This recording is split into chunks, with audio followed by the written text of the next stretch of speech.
Amigos, mais uma vez me encontro aqui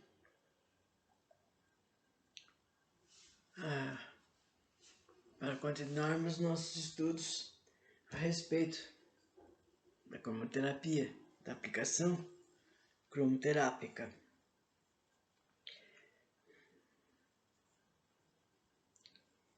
Porque tudo tem que ser bem feito, tudo tem que ser muito bem organizado para que a gente obtenha bons e satisfatórios resultados.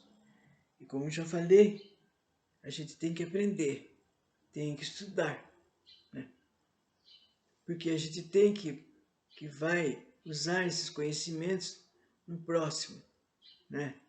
Que está aflito, que está desesperado, que está doente.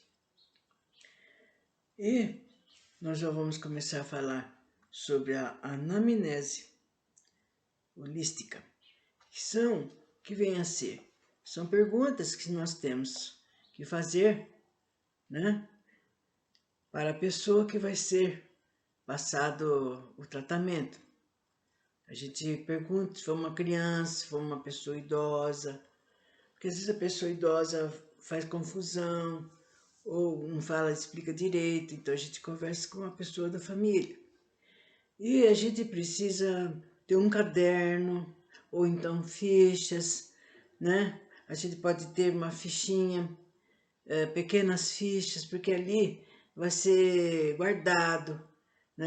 Porque cada vez que for aplicar vai ser usado aquela ficha, vamos ver onde que eu parei, né? Qual o problema, se melhorou, se há necessidade de mais tratamento ou não. Tudo isso tem que ser visto. Não marque em qualquer papel, jogando em qualquer lugar. Deixa eu marcar. E marca no papel, depois nem lembra onde que pôs, onde que foi. Tudo isso, toda essa má organização, né, não vai facilitar nada. Vai piorar o problema. Então, nessa anamnese, são perguntas que a gente faz, né, com relação àquele doentinho. Olha, a primeira coisa é a identificação. Mesmo que a gente conheça, que sabe que é vizinho, que é um amigo, sabe, é bom mesmo ter bem catalogado, direitinho no papel, com letra boa, legível, né? Ai, nossa, não marquei direito a idade dele. Nossa, o que é isso aqui? Não estou nem lembrando. Escreva direito, gente.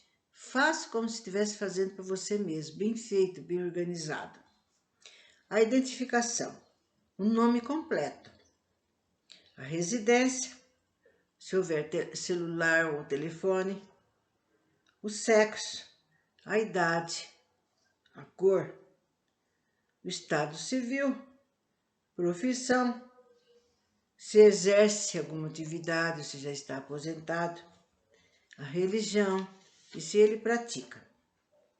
Depois, a queixa principal, o problema apresentado, os sintomas e há quanto tempo.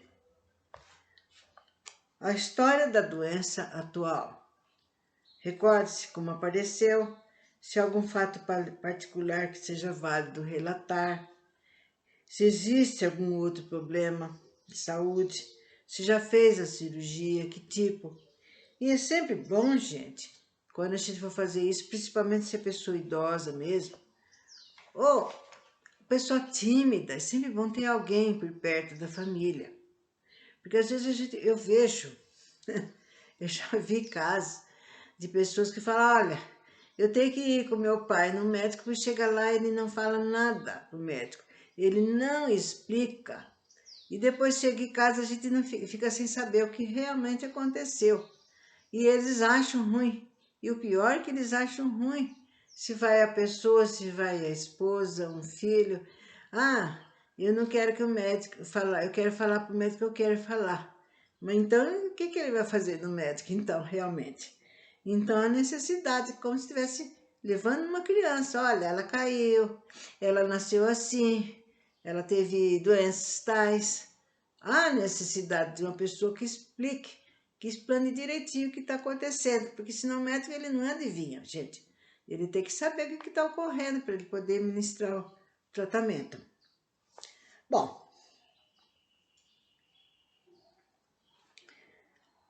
antecedentes familiares.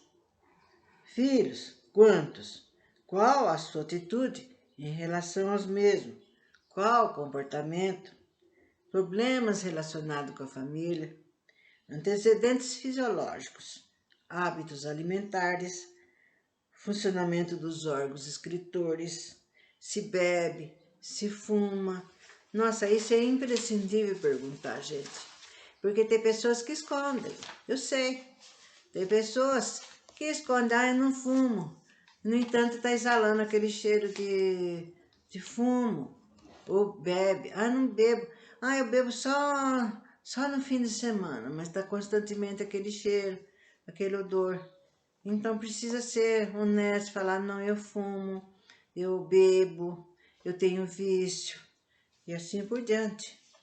E por isso que eu falo que é bem necessário, então, ter um acompanhamento, porque aquela pessoa vai se fechar, não vai falar mesmo.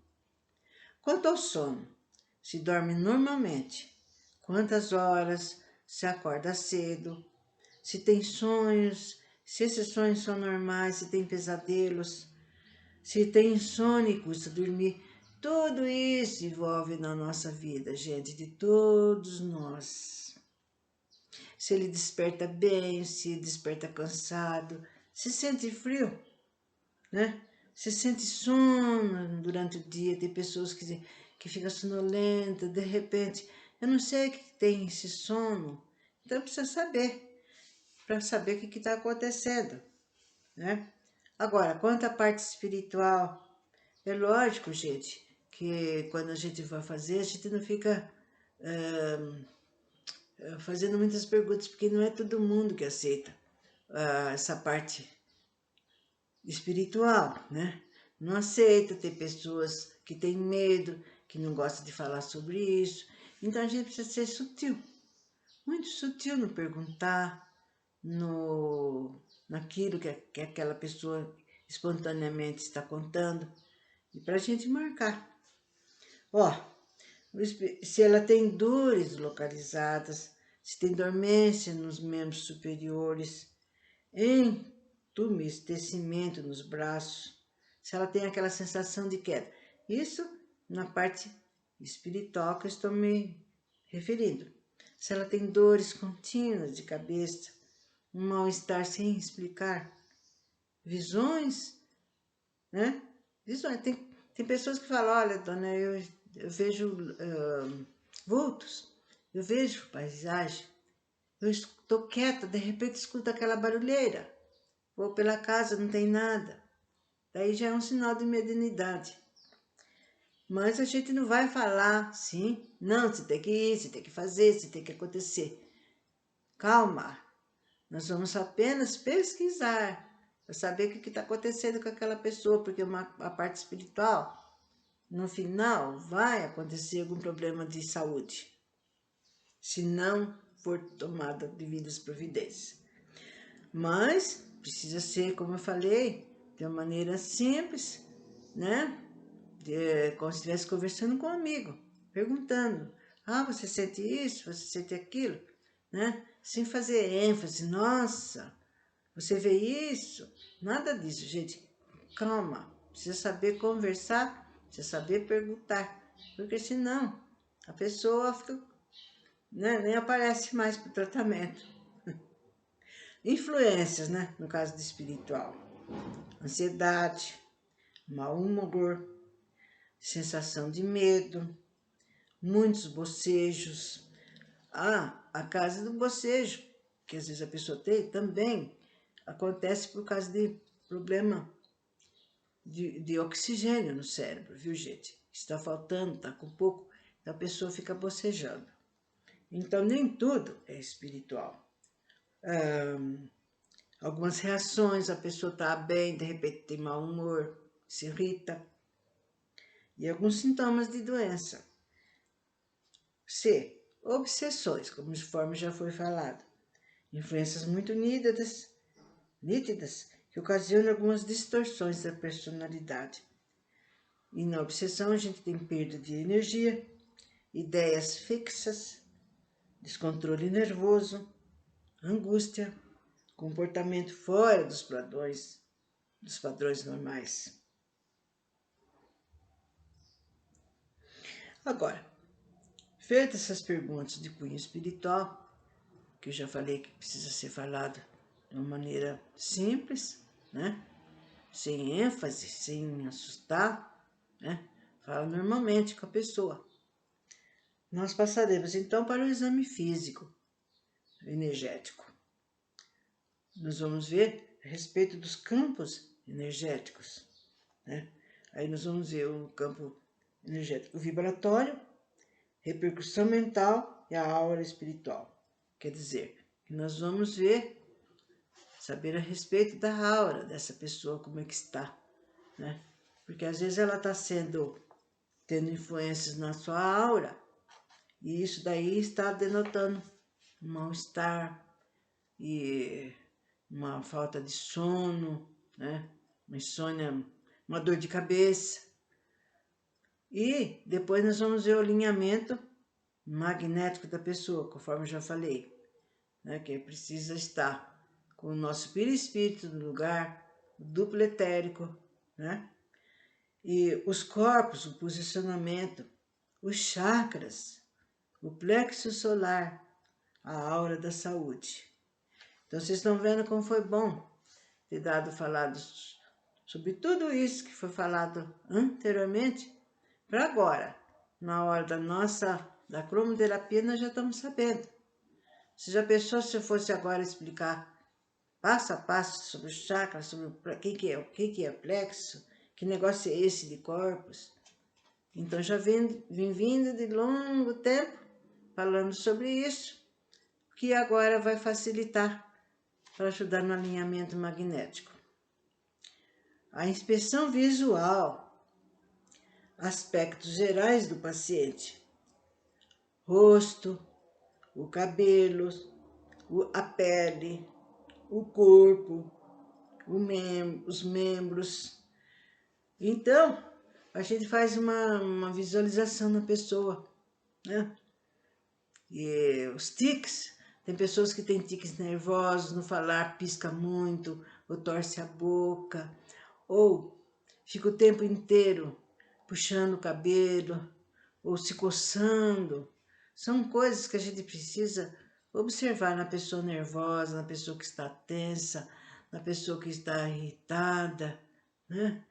Ou às vezes os familiares não têm paciência com aquela pessoa, fica, nossa, ele é chato, ele só fica falando, ele só fica fazendo isso. Então a gente vê tudo isso, gente. Tudo isso a gente já vai se posicionando. O que está acontecendo com o nosso irmãozinho, né? A inspeção visual, então, consta nisso. Tipo do rosto, o rosto. Há pessoas, por exemplo, né, que às vezes eu encontro, que de repente aparece problemas cutâneos, manchas, pequenas espinhas. Nossa, eu não tinha isso, nunca tive isso. Aí a gente fala, você está passando por algum problema? Sim, eu estou com um problema sério. Então, o que é o corpo? Reflete e vai refletir no corpo. Cabelo, queda de cabelo, coisas que não aconteciam antes, né? Nossa, a pessoa está estressada, está com uma depressão. Porque tudo isso a gente tem que ver, gente, para ver no tratamento o que a gente pode fazer. Não é para, como se diz, para apenas ver por curiosidade, é por necessidade aí no caso. E o corpo, né? Como a pessoa está se posicionando, senta, aí às vezes a pessoa nem está velha, ela levanta, custa para levantar, né? A gente vê que ela está com falta de equilíbrio, que tem muita tontura, tudo isso tem que ser identificado. O tratamento, a gente pergunta a pessoa se ela está fazendo algum tratamento médico, há quanto tempo. Aí a pessoa já fala, olha, estou fazendo tratamento, mas não está dando certo, o médico não me dá atenção, não explica o que eu tenho, ele dá o remédio também não explica e eu não melhoro. e uma série de problemas que a gente vê no dia a dia, mesmo conosco, na nossa família. E isso daí vai constar com observação, que às vezes a pessoa está doente e deixa para lá, acha que com o tempo sozinho vai passar, mas não é por aí. Bom, e desdobrando o questionário, e a gente vai observando palavra por palavra o que está sendo falado, o que está sendo dito. E, como já vimos, precisa ser identificado a pessoa, mesmo parente, mesmo conhecido, para ter ali direitinho na ficha. No caso da gente precisar constar, tá ali, não vai ficar, nossa, deixa eu telefonar para a pessoa que eu esqueci de perguntar isso. Já está ali na ficha. E às vezes tem coisas assim, por exemplo, porque eu não vou realmente falar tudo, pinguinho por pinguinho, gente, porque é muita coisa. Eu tenho que fazer uma espécie de um resumo, e um resumo que entre as coisas necessárias. Por exemplo, quanto ao sexo. Não é porque se é homem, se é mulher, a gente já vai prestando atenção. Se tem problema de questão hormonal, se a pessoa já nasceu com problemas que precisam ser vistos no médico, orientado por um bom ginecologista. A idade também conta, né? Na criança rebelde, no adolescente, né? Que já está se formando, que quer ser adulto antes da hora, que cria problemas em casa, com a mãe, com o pai, com os irmãos. As doenças que acontecem na infância, que ela teve desde pequenininha. As vacinas até entram também, a gente pergunta, e como é que está a vacinação? Está seguindo direitinho? Porque tem mãe que isso não... Muitas mães são muito ocupadas, gente. Trabalha o dia inteiro, meio período, deixa a criança correndo na creche, não tem tempo, não tem hora, preocupação o dia inteiro. Então, ela não tem. A gente fica em cima. Não, você tem que olhar que foi vacinado, se está tudo em ordem.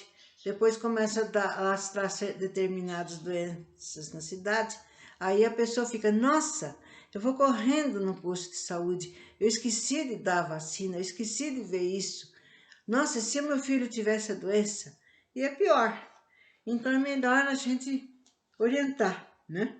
A idade também, que acontece nas diversas fases, né? Na velhice, sobretudo, que muitas vezes o velho é muito mal compreendido. Ah, ele está caduco, deixa para lá. E às vezes ele não está com caduquice nenhuma, ele está apenas falando. Mas os mais novos não querem saber de conselhos, não querem saber de ajuda, né? Eles querem partir para as ideias deles só. Bom, o estado civil, né? Se é casado, se é solteiro, se é separado, tudo isso também envolve, né? Num tratamento a gente precisa saber como que aquela pessoa está só, né? Está triste, entra em depressão, entra no estresse, né? Não é só ir num psicólogo, né? Num analista, não, precisa ter também orientação, ser muito ajudada pela família. A cor, né? A cor do indivíduo também pode também ter muita importância na raça, dependendo da raça, né? Na raça negra ou na mulata, e se tem menos resistência. Eu me lembro quando eu estudei, há muitos anos atrás, que a raça negra é forte. Mas, como o branco, os filhos, os mulatos já nascem, não nascem com aquela fortaleza da raça negra. São propensos a serem mais fracos e terem principalmente doenças pulmonares. Então, vocês estão vendo, né? A miscigenação, a ligação dessa raça com a outra raça, né? Tudo isso entra também, não só nas doenças, no trabalho, no estudo, né? E a gente vê isso quando a gente está lidando com as crianças, né? Que tem essa miscigenação, essa mistura das raças, né? E então a gente fica sabendo que um ou outro ou tem descendência, né? Ah, você tem descendência, por isso que você é forte assim, né? Principalmente quem a pessoa é italiana, né? Nossa, como você é forte, como você mostra que tem bastante energia, corada, bonita, e assim por diante. Nisso daí entra também, né? A gente vai prestando atenção, vai ouvindo, a pessoa vai falando. Quanto à profissão também influi muito. Se a pessoa está fazendo aquela profissão desejada, aquela profissão que ele desde menino cultuou, mas vocês estão vendo como está difícil, gente. Nossa, é pegar ou largar.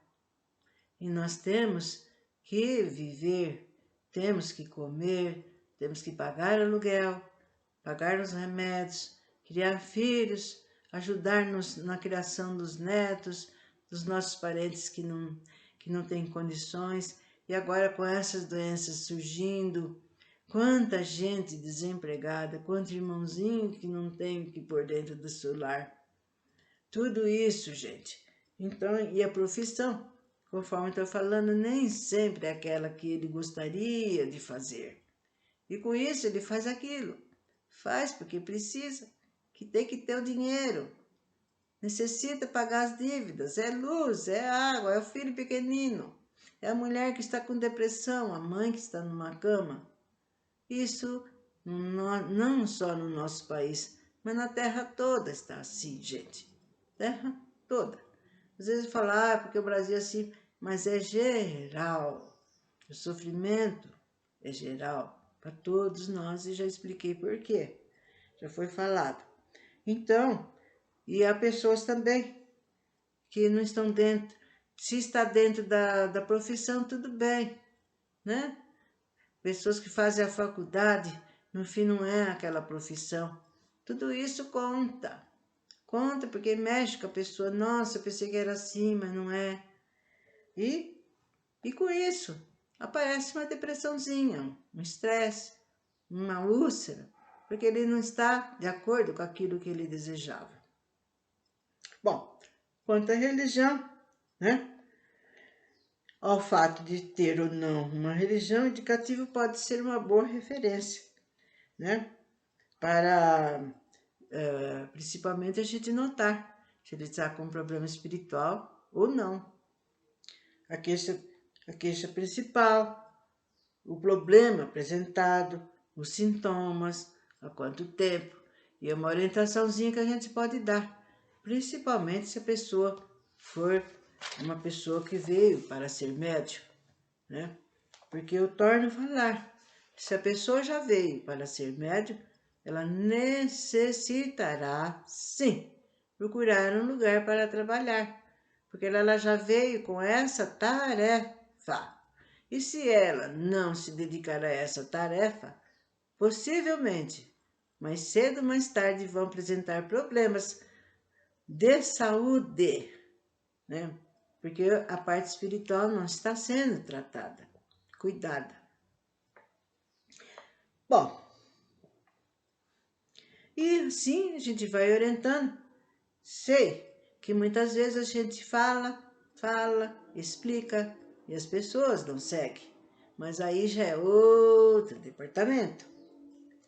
Bom, a história da doença atual, né? A gente tem que perguntar para a pessoa como apareceu, por que apareceu, se ela fez jus ou se ela fez alguma coisa para que ela aparecesse.